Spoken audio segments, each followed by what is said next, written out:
bay doors open, and so when that happens, everybody opens their bomb bay doors, and he proceeds toward the target. Instead of dropping his bombs, he shuts the doors. Okay, so we're not going to bomb bombs here, we're going to an alternate target, or we're going home on the other.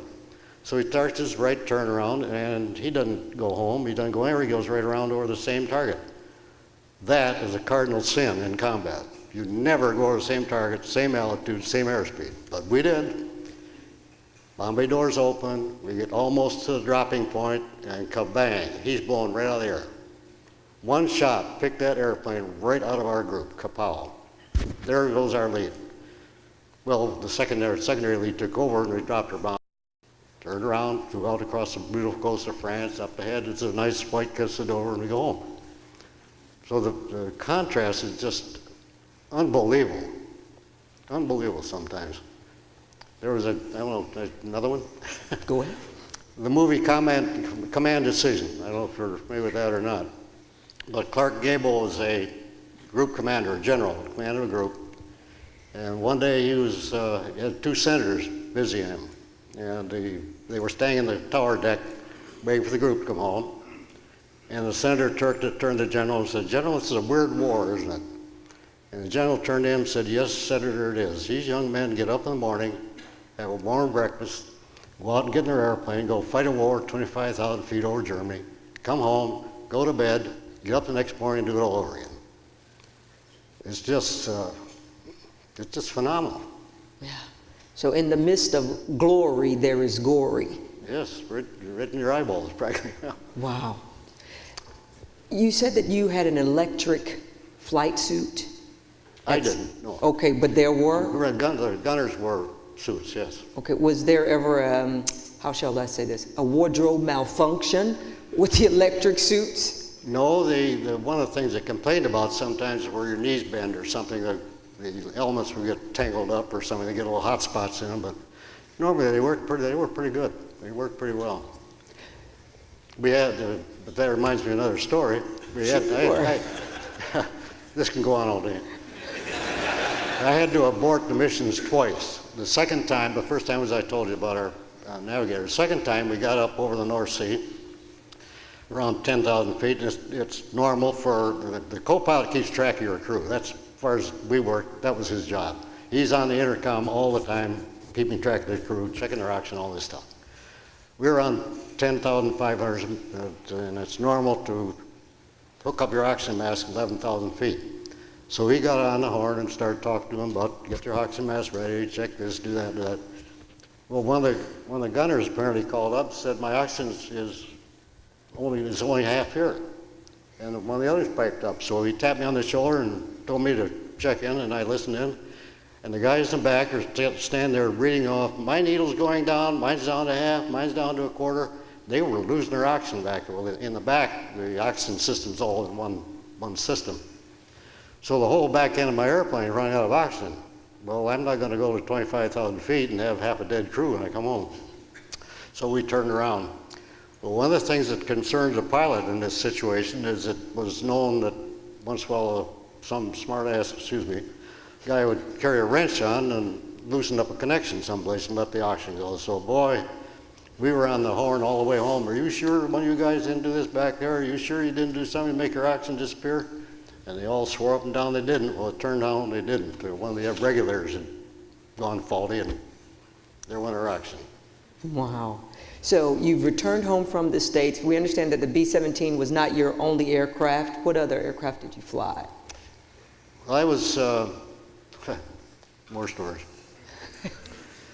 When I came back, when I got off combat, I was assigned to North Ireland to a ferry squadron. And our duty was to fly new B-17s from the modification base in Ireland to the groups in England.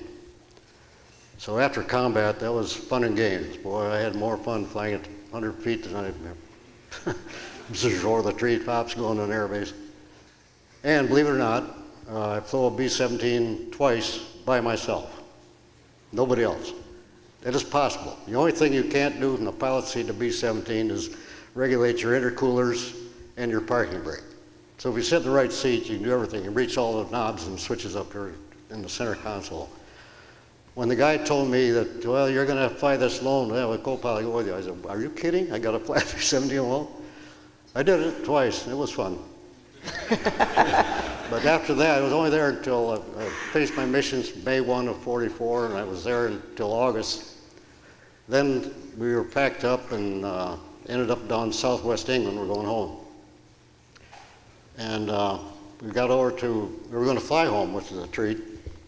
We got up to Wales, a place called Valley in Wales, which was apparently a air base, at least for Air Transport Command. And we got on a DC-4 there and head to Ireland, or Iceland. We got there just about sunset, and we stood out on the tarmac at Iceland and watched the sun go up here, go over here, go down over here. Just unbelievable.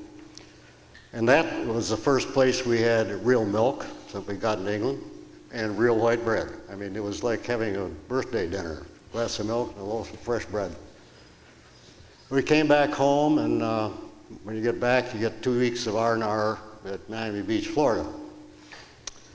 So my wife and I went down to Miami Beach, had a nice hotel room on the ocean side, and the next hotel over was all the command offices where we had to check in and get reassigned. So I went over to get my reassignment, and I had 2 offers. One was instructor pilot at Biggsfield, Texas, El Paso. The other was experimental. I said, come on, what's experimental? Can't tell you. I said, look, I'm a captain, you're a sergeant, we're in the same Air Force, what's going on? I got orders, I can't tell you. So I said, well, I'd just come out of combat, I wasn't about to get up in some half-baked hot rod fighter and kill myself, so I took the instructor job and went to El Paso. And about a year or so later, I found out John Glenn was at Wright-Patterson when I would have been there. So maybe I'd have been in the space program. Anyway, at El Paso in February of 45, they switched to B-29s, and I came here. Came to this field to learn B-29 transition. I was here for 2 weeks. Then back to El Paso, and I flew B-29s till the end of the war as instructor. Well, okay, let's fast forward and picture this. You're Detroit, Michigan, it's 2015, and you find out there's a B-17 Facebook page. You go on and you find all of these kind of comments that are all accurate, correct? Mm-hmm. And so what do you do on the B-17 Facebook page? I found out in March, I think in March of this year. I didn't find out, but I heard about Facebook, obviously, but I found out that there was a page called Fans of the B-17. I said, boy, that's something I don't look at, so I looked at it. And I found out, as I went through it day to day, I ended up spending at least an hour a day on that darn Facebook. I'm hooked.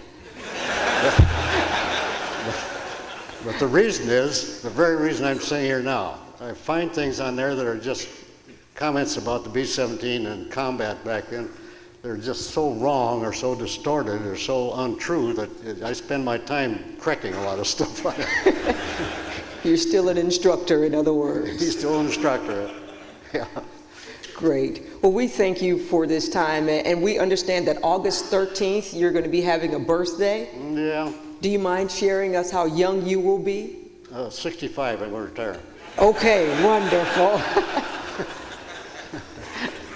Wonderful. We thank you for your time. 94 for truth. 94 years old. Come on.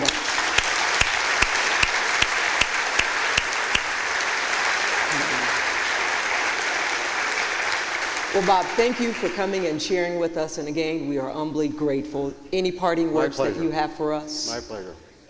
Take care. Thank you.